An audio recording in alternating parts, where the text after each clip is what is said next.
कुरान के अनुसार जो विश्वास करते हैं, यदि वह झूठा बुरा आदमी है जो आपके पास कोई भी झूठी खबर लेकर आता है, तो पहले उसकी जांच करो, इससे पहले कि आप नादानी के कारण लोगों को नुकसान पहुंचाएं और बाद में आपको अपने किए पर पछतावा हो।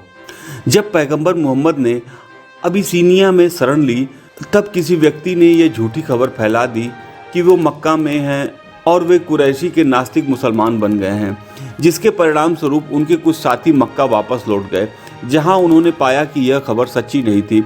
परिणाम स्वरूप कुरैशियों द्वारा उन पर जुल्म किए गए और यह सब हुआ झूठी अफवाह के कारण। मुसलमानों को किसी भी व्यक्ति द्वारा दी गई खबर की सच्चाई की जांच पड़ताल करनी चाहिए। झूठी खबर फैलाने का काम अचानक से किया जाता है, जिसमें गहरी साजिश होती है और इसके परिणाम हमेशा गंभीर ही निकलते हैं। इस्लाम इससे नफरत करता है, इसीलिए मुसलमानों को अफवाह फैलाने वालों से बचना चाहिए, जो कि केवल तभी संभव है जब एक मुसलमान किसी भी खबर को सुनने से पहले इसकी जांच करे। लोग अक्सर कहते हैं कि कलम की ताकत तलवार से अधिक होती है, लेकिन ऐसे देश में जहां अनपढ़ों की संख्या अनगिनत हो, तो शिक्षितों की बजाय मीडिया, विशेष रूप से सोशल मीडिया, खबर का जरिया के रूप में कार्य करने लगता है। प्रिंट और इलेक्ट्रॉनिक दोनों मीडिया में अनगिनत लोगों तक पहुंचने की ताकत है।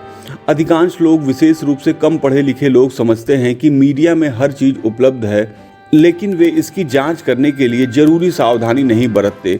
यह मीडिया की व्यापक पहुंच के कारण ही है कि आधी सच्ची झूठी खबरों को फैलाया जा रहा है और इससे अव्यवस्था फैल रही है, जिसके कई बार हिंसक परिणाम भी भुगतने पड़ते हैं।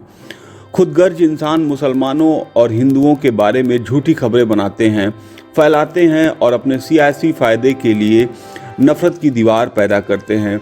लोग इन खबरों पर विश्वास करते हैं और धीरे धीरे समुदायों से नफरत करना शुरू कर देते हैं, जिसका अंतिम परिणाम नफरत ही होता है।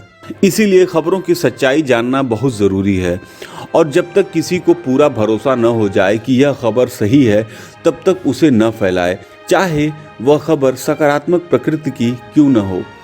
यह ख़ास तौर पर बताना लाजमी है कि इस्लाम ने अपने प्रारंभिक दिनों से ही झूठी खबरों को फैलाने पर पाबंदी लगाई हुई है।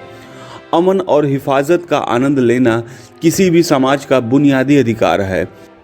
देश के सभी नागरिकों की यह नैतिक जिम्मेदारी है कि वह अफवाहों को फैलने से रोके और विशेषकर मुसलमानों को इस पर ज़रूर ध्यान देने की ज़रूरत है, क्योंकि अफवाहें अमन और हिफाजत को प्रभावित करती हैं और इंसानों में खौफ पैदा करती हैं।